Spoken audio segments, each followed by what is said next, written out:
Fabulous with Vibs and Vicky. The ThinqShift podcast for professionals who aspire to be fabulous leaders. Those who not only succeed, but also purposefully seek to reinvent the world. Welcome to another episode of Be Fabulous, our 2021 series about the post-COVID world. In our fourth episode, we are diving into group unity. Now, what on earth is group unity all about? Well, you can think of this as they are conversations that we've never been trained to have. And this is what separates out the average executive from a fabulous leader. Now, when we say the conversations we were never trained to have, Vips, what are some of those kinds of conversations? Yeah, there's so many, I guess, but think about the conversations we've had to have when business leaders had to address the Capitol riots, when business leaders had to address George Floyd, when business leaders had to address what was vaccination policies and rules. I mean, these are just in the last year, we're finding as business leaders, we're having to engage in areas that most of us were not trained to. I mean, if you go and study math, or you go and study economics, or you go and study law, and you run a business, you're an entrepreneur, you start a small company, you're probably getting in it to create a product or a service, sell as much as you can, make some money, and you're not seeing yourself as someone who has to stand up for the value system and the quite frankly, the ethical integrity of a bunch of stuff you probably haven't thought too much about until it got kind of flung in your face as a result of the world around us, and that's either scary from the perspective of a new leader who didn't sign up for that. But then I think back to well, speaking for myself, I'm a relatively old person now. And speak for yourself. Yeah. I figured it would be insulting to say anything at that point. But you think about it, if you're in your sort of 40s, 50s, 60s, where so many of our executives are, then you didn't. In fact, if anything, you were told not to talk about those sorts of conversations because of the legal risk and compliance risk that would come with them. Yeah, it was an HR no-go zone for a long period of time. And some might argue it's still an HR and legal no-go. But the point is, so if you just think about that, how I would summarize it for our listeners is, and these, when I think of group unity conversations, they're going to be social in nature. I don't mean social media. I mean like the social fabric of social justice, just community centric. They're going to be political potentially in nature. It kind of forces you to kind of show your hands on your kind of leaning, and we're doing that against a polarized political landscape where it's hard to find any common ground on anything. So we kind of got that undertone, and even things like gender, diversity, those are all things that are going to provoke something other than unanimous agreement in whatever it is that is being suggested, advocated for, promoted. Yeah, and what's really interesting is that if you don't engage in these conversations, then you're seen as complicit. It's not okay right now. The rules changed suddenly in 2020. It was like an on and off switch. There was one day where you don't engage, and the next day do engage, and nobody told you. It was just this tidal wave of sentiment of, if you're not doing something, you're now part of the problem. Yeah, and you're absolutely right, Vicky. And I think about that a lot. And did it really start in 2020? Probably not. I think it's been bubbling up that way, probably since sort of the rise of social media, probably, really.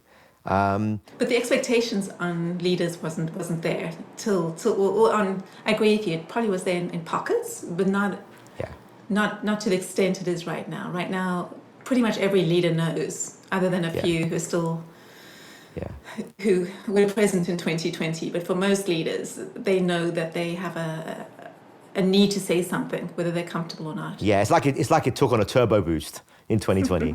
And it was almost like, I think earlier to that, it was much more about protecting the brand, managing risk, how do you want to be perceived? It was brand value and marketing centric, if you will. Now it's a bit deeper than that. It's not just about how you show up. It's what it does to your supply chain. It's what it does to your employees. It's what it does to your custom. I mean, it's more. You're right. It's like it's on steroids now. And think about it. Think about, management training in the 1980s, where some of our clients, they may have experienced that, starting in the 80s and then the 90s and then the noughties. I mean, you were actively trained as an executive to look for people's weaknesses, to try and turn them into strengths, to focus in on the tasks at hand and execution, to stay in your office, to wear suits, to, if you're a woman, not to wear the wrong kinds of skirts, you know, and none of this, even though there was a need, none of it was an expectation as a manager or a leader. But you could duck it, right? You could opt out, and it was easier it would be easier for, like, it was almost like the default was, if you've got nothing good to say, don't say it, and it doesn't reflect badly on you or the company. Now it's like, if you don't speak up, then you must stand for the opposite of whatever it is that I think. Stay in your office, come out for your town hall once a year. That's right. It's okay for you to be seen to be removed and distant. Yeah. And right now it's almost the opposite. Yeah. But no one's told anyone that those expectations have changed. You think so? Or do you think that people are just not listening? Yeah, I think that's fair. I think the sentiment is there. But what I mean is, like, management training, it's not like, okay, let's switch this way. This is where it's gone to now. Yeah. Your beliefs about what it was to be an executive and a manager are not the same anymore. Yeah. Yeah, I agree, and I think that's a really tricky one. If I sort of put my sort of business management hat on, if you like, then this is what we're talking about here, is adding enormous amounts of entropy and ambiguity into something that's inherently volatile and unstable anyway. So, if you've been brought up with the idea that, leadership is just about projecting stability, just keep it calm, keep it stable, and then you're gonna have a hard time with any of this, right? Because any of this, by definition, is gonna add to the entropy. It's almost like you're asking for some kind of blow up, some kind of chaos, some kind of disagreement, some kind of Glassdoor reaction, some kind of social media reaction, and you're kind of damned if you do and damned if you don't. So someone somewhere is gonna, someone somewhere is not gonna have the same belief set that is underpinning these topics. Yeah, because they're all hot topics. They're emotionally charged. They're very complex. Yeah. There's so many people with their different opinions and views and wants and needs, and it's not easy to categorize and go, okay, I can segment my target audience and know how to talk to each of them. Or you can, but that's lots of one-on-ones. If you're trying to hit anyone in a group message, to get that tone right and have the right conversation requires a huge amount of personal power to be able to navigate that conversation, and people know that you're coming at it from a good place. And that, I think you just nailed it right there. So what proportion of our business leaders do that? 2%, 5%, 10%? It's certainly not more than 15%. Yeah. Yeah. Think about the first time you became an executive, the first time you became a manager of other people. I mean, this is not where you want to go while you've still got your training wheels on, right? It's hard to build those skills, but I think you also have to look at it from an educational standpoint, right? There is a little bit of, I don't know, a little bit of liberal arts meets engineering, I guess, going on here, because this is about navigating something rather than solving for it. And I think particularly in the kind of tech-obsessed world that we live in now, there's so much focus on binary problem solving, for want of a better phrase. This is the right answer. Go and do this. This is the right way. And I don't know, these things are not necessarily right or wrong. They're how do you navigate them through the lens of time, where time can be decades or generations or centuries even. And most business leaders aren't cut out for that. They're cut out to make as much money as they can, grow their teams, their departments, their businesses as best they can. So it's a slightly different, it's like an exponential increase in obligation and personal risk. Yeah. Yeah. And why? Who's asking me to do this? Yeah. And it's hard to put one person, right? Because it's some of it's external, some of it's internal, some of it's employee pressure, some of it's marketing messaging. It's everywhere. It's ethereal. It works for us. Adapt or die, right? Adapt or die. Yeah, so as we're thinking about this, I think it's worth just recapping on what makes a fabulous leader versus a top-notch executive. So a fabulous leader, one, has to create enduring, motivating purpose. So something beyond the job, the task that people want to follow is really, really important. The second is they have to create that environment that enables others to act, meaning they are removing the obstacles, they're setting up the infrastructure that people can actually achieve what needs to get done. The third is the one we're talking about today, maintaining and strengthening group unity, because once you've got a certain size group of people, regardless of the political, social, whatever sentiment, you're still not going to make everybody happy. It's just the law of numbers. You have to be comfortable that a third are going to disagree with you, a third are going to agree with you, and then a third are going to blow in the wind that you can take on the journey. And everyone's got big megaphones. And everyone's amplifying through their big megaphones. And then the fourth is being impactful and empathetic in the one-on-one situations. Because if you only see individuals once a year, then that is their single data point, and they may form a perspective of you. Oh, she's a great leader. She's not a great leader. Whereas the more data points they have of you, they can get a sense of what you're really about and should they follow you. So as we're thinking about this group unity and why it's so important, given we've got this diversity of wonderful individuals that work for us in so many different ways, let's think about the organizational factors that influence group unity, because it's not the same in every company. Yeah. Right? Yeah, absolutely. I mean, the way I think about it, and I'm not sure this is completely exhaustive, is just almost because of what you said about the law of large numbers. The bigger the company, the bigger the challenge is going to be, just by virtue of the fact you're going to have more people. If I've got 1,000 people, then I'm going to have 330 people upset with me for whatever I do. If I've got a company of 10 people, I've only got 3 people upset with me. It's a lot easier to manage 3 people than it is 333. Then it hasn't turned into a rabble, if you will. That's that. So I think there is a reality of that scale. Just larger the company, the more you have to take it seriously. And I think it's kind of interesting because I think the larger the company is, the less they're likely to want to take this seriously. Well, the risk feels too high. Because the risk feels too high. Yeah. So we have this kind of weird situation where, if you think about it, it makes sense, and we see it in reality. The smaller the organization, the more it's able to take a stand on these things, because the level of crazy, if you like, that blows up is a lot less because it's more manageable, it's more controllable. You're trying to do that in a large company, and it's, the ripple effects. You're on the news. You're publicly named and possibly shamed.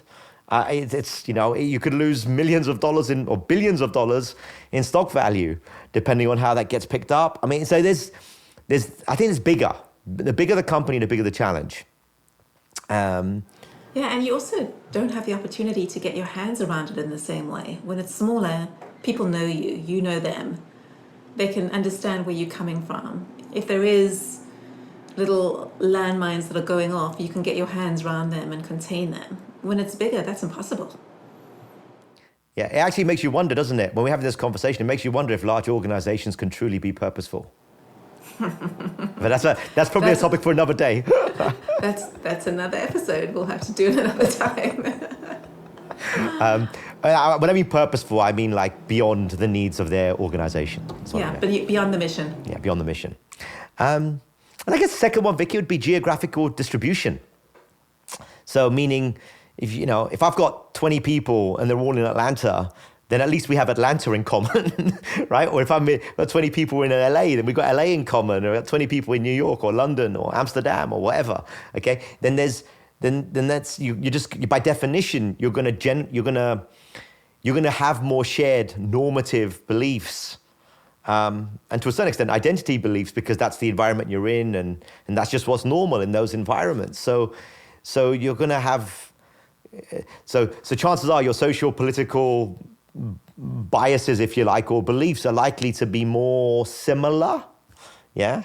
But now, you got 3 people in New York or 30 people in New York, 50 people in Atlanta, 75 people in Dallas, and 200 people. I mean, you get the idea. Now you got, or maybe add Seattle to the mix, okay? And now you've got, you're never, now you've got the problem that even if you make a stand on something, someone's going to think it's not enough. And that's gonna permeate just from geography. And I just used US, but I think that's true anywhere in the world. Mm-hmm.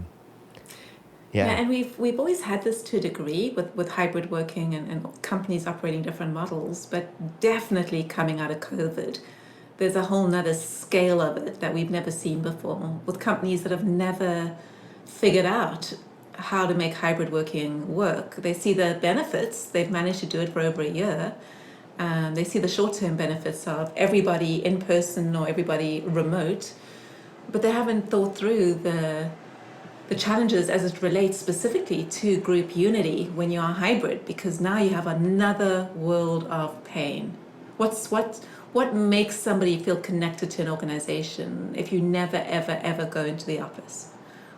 What ties them to it? Why won't more money and a title lure them away, which it always would have done, but now there's no real connective tissue to something beyond the job. So group unity becomes even harder, because it's hard enough to be impactful when you can look into somebody's eyes and see their body language and take them for a coffee or a drink.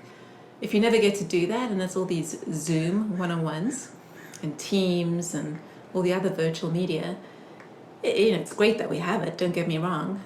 It's not like it was 20 years ago and we wouldn't even have had this capability. But it has a massive challenge as we think about group unity. 100%. Probably also I'd add to also organizational factors that as we're talking about, is also just things like, so much of our work is now, chat based, whether it's Slack or Teams or whatever. Okay. So, I would suggest that having a complex conversation about gender or racial equality, Slack is not the best place to do that, or text, or text of any nature, or even if they're emojis, still it's not good. We're laughing, but it's serious, because I know people do this. I see it all the time, and it's just so easy to be misunderstood, misinterpreted. It's going to generate, entire departments of HR people who are going to have to deal with the collateral damage of that sort of stuff. There's a lot of that we have to think of, and I think it's really strange. You went to a glass half empty place there when you said I had a whole world of pain. I was like, oh my God, Vips is rubbing off on Vicky. This is not a good thing, but it is a world of pain. What I was thinking when you said that was, how is this different from pre-COVID, if you like? And if you think about it, it's a truism. If you're an executive or a leader, you're always making difficult decisions. 20 years ago, 30 years ago, 50 years ago, you're still making difficult decisions where a third of people would agree with it, a third of people didn't, and so forth. Absolutely. I think the difference was that you could look at it across a 3-month or a 6-month or a 12-month period and say, am I making enough decisions that are serving all of my constituents appropriately? So, or my teams, whatever you want to call it, like the wants and needs. So you could kind of spread the love, if you will. Yeah. So not every group is miserable all the time. Right. Right. So yeah, everyone's equally miserable as opposed okay. But I think this is different because these things are much more tied to people's sense of identity. Yeah. And so now if I make a decision or say something that is counter to you on one of these social political, core belief, identity beliefs level, then I might never forgive you. Yeah. So the level of goodwill, the amount of emotional bank account credit I have to have, stop being a +1 and -4. It's now I've taken a 500 credit debit, and it's going to take me 3 years to rebuild that. Okay. And why do you think that is, Vips? Well, I mean, if we think about the +1, the -4 for our listeners, so every time you do something that feels positive to the other person, you can think of that as a relationship building moment, a +1. And if you think of, and those could be things like, smiling and welcoming somebody. It could be helping them with a particular problem. I mean, you name it. It's all the things that feel good in the work environment and outside. And the -1s are the things that don't feel good. It's the little snide comments, or it's the not quite delivering what was expected. And we can all think of the things that didn't get the promotion you wanted. Yeah, exactly. And you have to work 4 times as hard for each one of those negatives to get back into a positive situation. Unless you fix it quickly. Then you turn a bad into a good. Yeah, but it still takes a lot of effort. So now we're looking at, this equation's just got so much worse because of the situation we're in right now. And so why is that? I gave you some time there, Vips. No, that's very good. I appreciate the thinking time. Yeah, You talk to my analytical voice very well there. Now, I tell you why. Here's my hypothesis, and I'd be curious what other people think. I think it's fundamentally because the things that we used to get our +1s and -4s on didn't really matter to people at a core identity level. They could be chalked off as a good business decision or a policy decision or a process decision or whatever. So they, it doesn't feel as personal or slanderous or an attack on something that I believe at my core is an injustice or I believe at my core is just wrong. Okay. And I think when you're talking about the domain that we're talking about right now, which I do believe is here to stay, I think there will be some recoil and readjustment, but I do think a lot of this is here to stay because that's what younger people want from our leaders. And we've abdicated that for so long. But I think so. So I think what it's doing is these things are touching people's sense of core beliefs, core identities. So it's almost like it's not something you can let go of. It's something that feels like you attack them personally, and therefore it's like, all right, I'm done. The relationship's over. It's a breakup. It's not a we're going to go to counseling and get sorted out. You overstep the line for me of something I think is really important, and and that's not going to go away, right?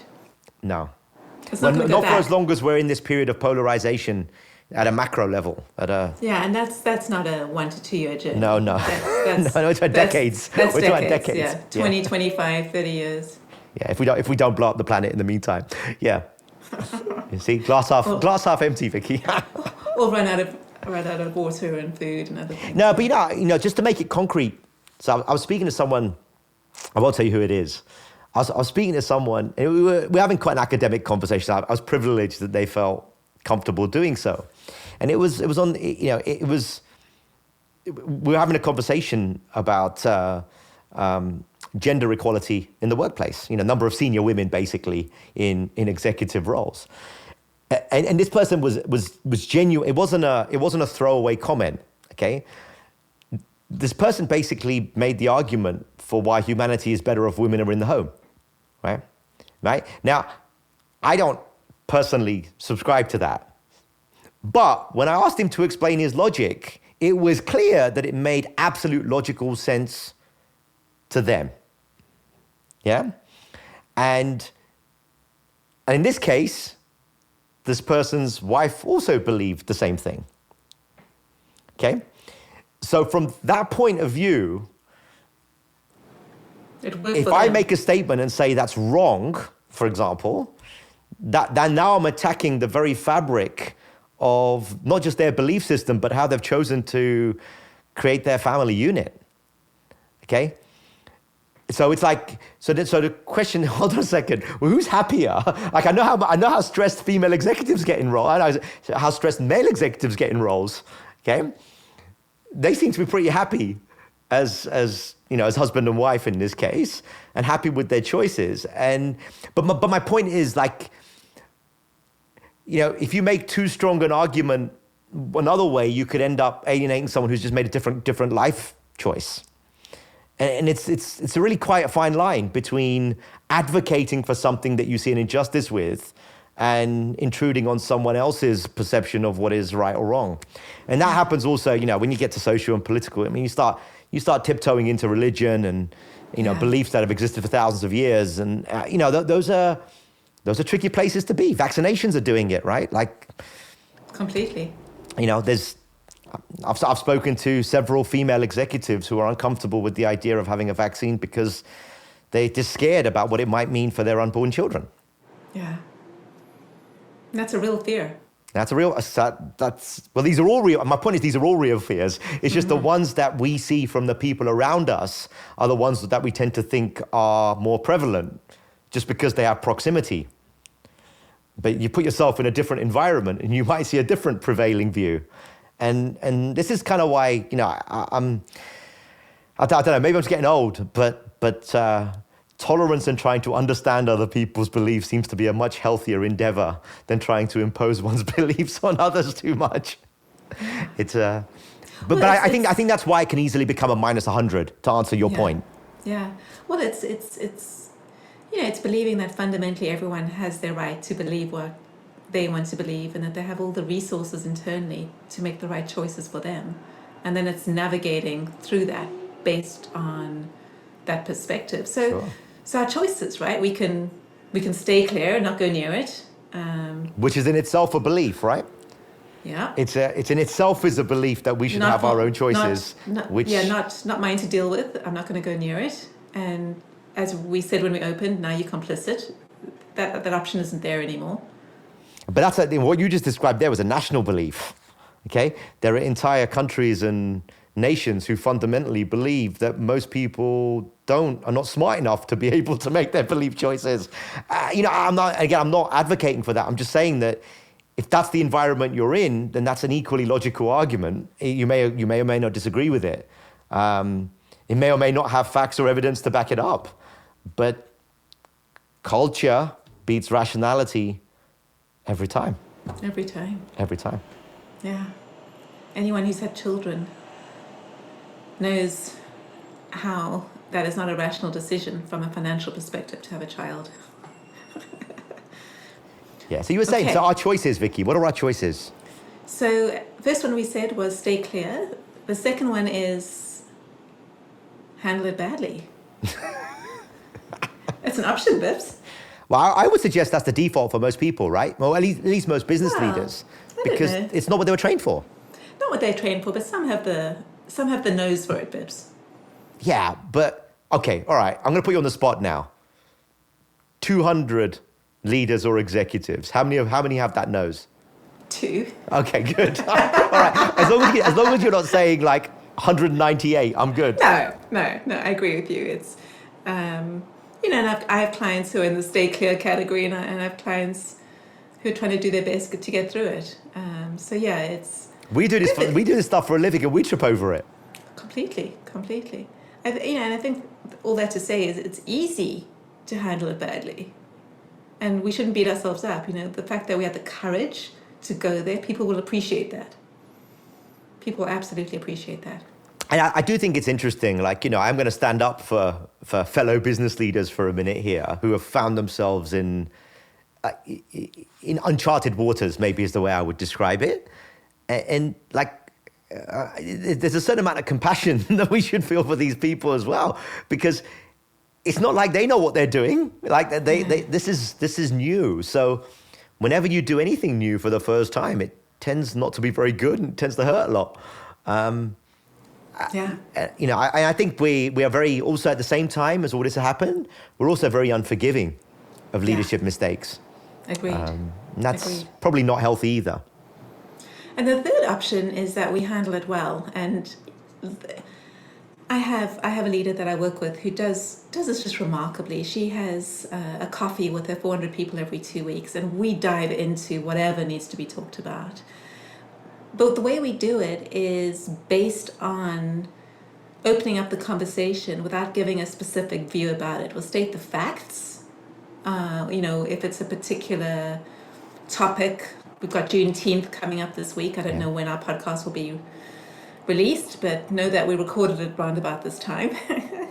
Stating the facts about what Juneteenth is. So there's an educational aspect, because not everybody understands the history of a particular issue. Most people don't, to be honest. They just heard the headlines. Well, I think it'd be fair to say, Vicky, both you and I were completely ignorant on that till we moved to the States.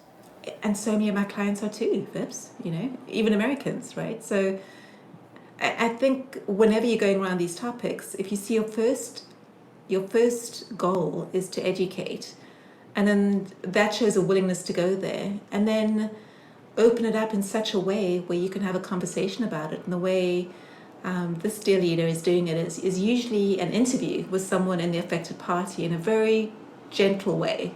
So what I mean by that, it's having a conversation about how they've grown up experiencing whatever it might be, and what is it we can do to support them going forward. So we steer away from any of the here's what you should believe or shouldn't believe. It's literally an educational perspective, and how can we support you? And each time we do it, we go into it with a little trepidation, because it could go in any kind of direction, but just the courage to know that it's going to be okay. People are going to enjoy. And every time we come out of it with this blessing of, I know so much more. We're all one humanity going through the same version of something in different ways. And I understand so much more, and have so much more empathy, and so much less judgment.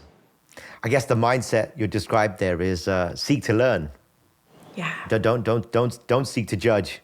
Seek to learn, because chances are you don't know as much as you think you do. Yeah, exactly. On a particular topic. Exactly.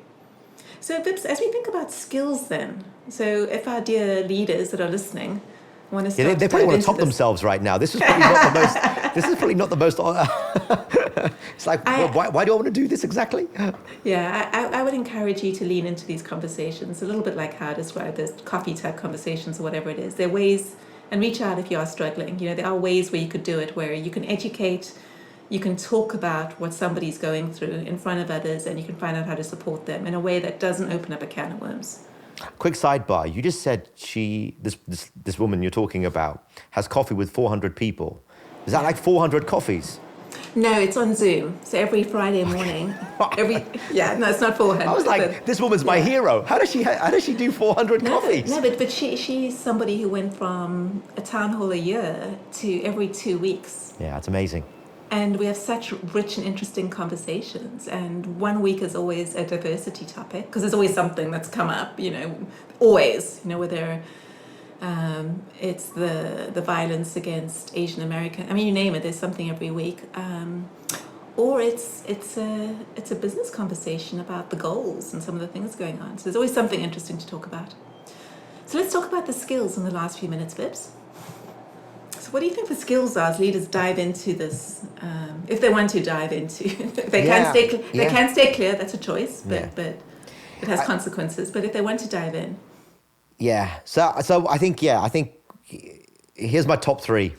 So again, it's predicated on the idea that staying clear is really unlikely to be a viable option over time if you want to continue to grow your career, at least for the next decade or two. So I think the first one is maybe less of a skill and more of a choice, which is just the volume of general knowledge about the world just has to go up. you have to read more, read like sensible news, like the kind you have to pay for rather than feeds. Just have to be aware of a lot more at a lower level, at a greater level of depth. You should be able to talk for 5 minutes about what Juneteenth is about. You should be able to talk, all of these topics that are very complex and historically bound. And if you don't have the curiosity to acquire the breadth of knowledge to be able to engage, you're going to come across very ignorant or token gesture. And if you do that, probably not a good idea. So that's the first one. So, simple things.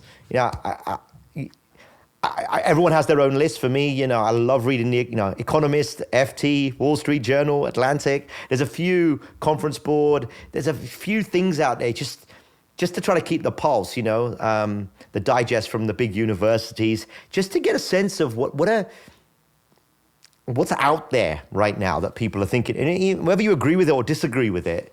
For me, that's my brain training practice. Saturday mornings for me is my forget about work, forget about the day-to-day, just experience the world. And I think that's a practice one would have to cultivate.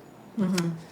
Now, a core skill, something you can actually go and study and learn and get a qualification for, presumably. Not presumably, I know you can, just all sorts of different ones. It's just the level, it's diplomacy, diplomatic conversation, diplomatic thinking. And it's not just PR training. It's not just how to avoid a question or how to, redirect a question. That's part of it. But it's also, how do you convey the essence of a direction without being tied down to a detail? How do you state an opinion without being overly judgmental? I mean, these are things that we often use to, and some of us will still do, we'll bitch and complain about politicians never giving a straight answer. Well, guess what? You're now going to have to be more of a politician. I mean that in the pure sense of the word. I mean that in terms of how one communicates in order to try to help a team, a group, a company, a community, a civilization, a nation to navigate complex social challenges. Those are not really right, wrong answers. Those are, the art of the doable, not the art of the right, if you will.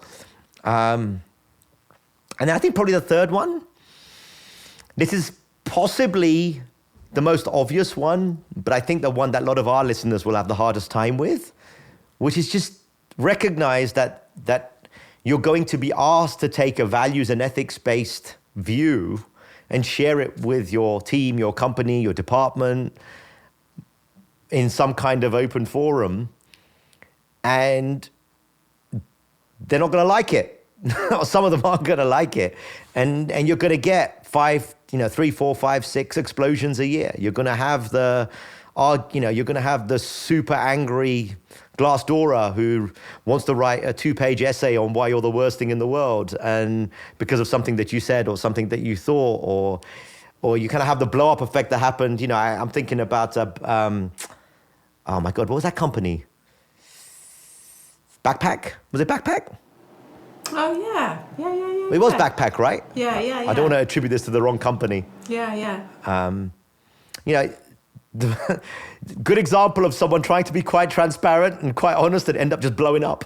So anyway, my point is, I think, we all have to increase our tolerance threshold to how much is going to blow up. And just accept that it's going to happen, and you're going to have to go and do some collateral damage cleanup, and that's okay. Now, I would say you probably want to keep that to, maybe a couple a year, 2, 3, 4 a year. You probably don't want it to get to double digits. But there's some formula for building the muscle to be able to deal with the consequences. And so, people are going to leave, people are going to walk out, people are going to complain. It might create, HR trauma, might even create lawsuits. This stuff's going to happen. And I think it's just part and parcel of the leadership equation and the commercial reality of how we think about cost of doing business over the next 3, 4, 5, 6, 7, 10 years. Yeah. I agree with you. So let's... Yeah, actually, I think we should end on a positive though, because I do feel like, well, shit, man, why the hell should I do this? Well, I think the reason why is, if you think about it, this is what we've been asking for 30 years. I know I have been ever since I started working, which is, I wish business environments would take real issues seriously. Like, why do they just leave it to someone else and hope they do it? And what I'm trying to get across is, this is what we asked for. We wanted our organizations to be more purposeful. We wanted our organizations to do more of what was right and not just what made the most financial sense at a given point in time. And so we're asking for that, whether you call it the triple bottom line, whether you call it more people-centric or human-centric environments. We ask for all of this. And so, we can't do is ask for it and then, back away when you realize the consequences of what you asked for. And I do think that well, I would suggest all you fabulous people out there and fabulous leaders, it's not just an opportunity, it's an obligation. And this is kind of how we reshape the world. Agreed. All right, so we're going to end with our Vicky challenge. That must have been really dark, right? For me to have to force myself to go optimistic at the end. I was just reflecting on myself. Sorry, Vicky. Please close us off with the Vicky challenge. Yeah, I think it's a heavy conversation. It's one that leaders could avoid for many, many years. And so for some, it's going to be a little jarring hearing this one. And we can't make it all about unicorns and rainbows. It's a tougher conversation. So how do you start? All right, the Vicky challenge. So I would suggest you start with your training wheels. And what do I mean by that? Choose a conversation over the next 30 days that you can start to engage in that is lower risk. So don't choose one of the racially charged, politically charged conversations that will blow up. Choose one that you feel like, this is probably one I wouldn't normally lean into, but I think I can dip my toe in. And start to first educate yourself on it, as Vip said, not from the social feeds, but do your research and understand all sides of the argument. And then set up a conversation, maybe with a small team, maybe with a team of 10, 15 people, 5 people, maybe even start one-on-one and start to share a argument that is balanced on both sides, and start to just put a topic out there and say that, I'm interested in a conversation around this. And I'm here, I'm open to it. That is your one goal, is to show that you are open to engage in a conversation. How does that sound, my friend? That sounds pretty awesome. All right, everyone. Well, we wish you a good time out there. This is a tough one, but a really, really important one that's only going to become more and more important. And you'll hear Vips and I talk about it over the years to come, without a doubt. It'll just get more refined as the world gets more and more hot. So with that, be fabulous. Until next time. Be fabulous, everyone. See you soon.